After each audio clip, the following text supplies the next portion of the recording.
নৱবৰ্ষৰ প্ৰথম দিনটোতে ঘোষণা কৰা আঁচনিক লৈ চৰকাৰক সমালোচনা বিৰোধী দলপতি দেৱব্ৰত শইকীয়াৰ।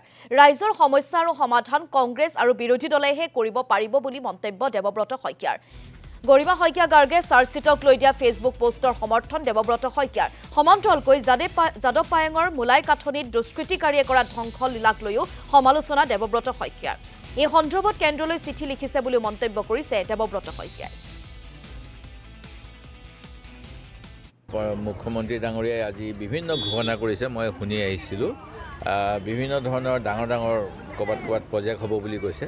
আচলতে এই প্ৰজেক্টবিলাকৰ যোগেদি ৰাইজৰ ইমান কামত নাহে। সমস্যাবিলাক কেনেকৈ সমাধান কৰিব পাৰে তাৰ কিন্তু পৰিকল্পনা কংগ্ৰেছৰ লগতে আছে, কাৰণ কংগ্ৰেছৰ সময়ত এনেকুৱা দুৰ্যোগ হোৱা নাছিল। এইবিলাক নিৰ্বাচনী কৌশল আৰু সামাজিক মাধ্যমত এইবিলাকে বেছিকৈ চলি থাকে, মানে যেন তেওঁ নিজৰ জেপৰ পইচা, তেখেত বহুত ধনী মানুহ আছিল, দিছে। কিন্তু এই পইচাবিলাক দিয়াৰ লগে লগে আমাৰ ৰাজ্যত কেনেকুৱা ধাৰৰ চাপ সৃষ্টি হ'ব, তাৰ ফলত যে আকৌ কৰ কাটল বাঢ়ি যাব। মানে কোনোবাজনে যিটো কৈছিলে যে চামুচেদি দি বেলচা দি খান্দি লৈ যোৱাৰ নিচিনা, সেই কথাটো হ'বলৈ যাব আৰু এইটো খুব ভয়ংকৰ কথা হ'ব।